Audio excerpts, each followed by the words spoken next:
আসসালামু আলাইকুম ওয়া রাহমাতুল্লাহ। সম্মানিত দর্শকবৃন্দ, আমি 2 দিন আগে বলছিলাম যে কোরআন শরীফের ছোট্ট ছোট্ট 4টি সূরা মুখস্থ করার জন্য শুদ্ধ করে, তাহলে শুদ্ধ করিয়া সূরাতগুলা পড়িলে নামাজ শুদ্ধ হবে, নামাজ কবুল হবে এবং আপনার দোয়াও কবুল হবে।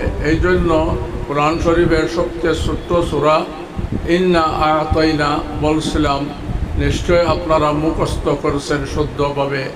এখন আপনাদেরকে আমি কোরআন শরীফের আরও একটি সূরা, আপনার সূরা ইখলাস, এইটা পড়িয়া শোনাইতেছি। মেহরবানি করিয়া বাসার যত বৃদ্ধ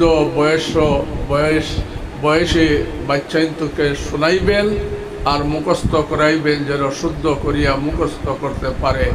আমি গত লাইভে ইন্না আ'তাইনা লাইভে প্রায় 1500 মানুষ দেখছেন, কিন্তু মাত্র 5টি সাবস্ক্রাইব হয়েছে। আমি মেহরবানি করিয়া আমি সবাইকে সাবস্ক্রাইব করিয়া আর শেয়ার করিয়া ছড়াইয়া দেওয়ার জন্য অনুরোধ করতেছি। জানিয়ে রাখবেন, কোরআন শরীফের একটি অক্ষর পড়লে 10টি নেকি হয়। এই জন্য যাদেরকে আপনি শেয়ার করবেন তারাও পড়লে যে নেকি হবে, আপনিও তাও পাইবেন। এখন আমি আপনাদেরকে কোরআন শরীফের ছোট্ট সূরা ইখলাস শোনাইতেছি। মেহরবানি করিয়া মুখস্থ করিয়া শুদ্ধ করিয়া রাখিবেন আর নামাজে পড়িবেন।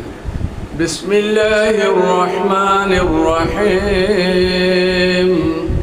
قل هو الله أحد الله الصمد لم يلد ولم يولد ولم يكن له كفوا أحد।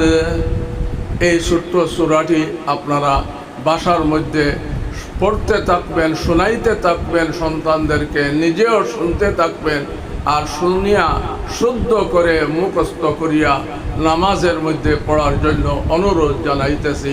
হাদিসে আসছে, আফজালুল ইবাদাতি তিলাওয়াতুল কোরআন। কোরআন শরীফের তিলাওয়াত সমস্ত নফল ইবাদতের মধ্যে ফজিলত বেশি। এই জন্য আবার পড়তেছি, বিসমিল্লাহির রহমানির রহিম। قل هو الله أحد الله الصمد لم يلد ولم يولد ولم يكن له كفوا أحد। এইরকম 4টি সূরত আপনাদেরকে আপনার 3 দিন পর পর শোনাইব। একটা সাবস্ক্রাইব করিয়া মুখস্থ করতে থাকবেন ইনশাআল্লাহ।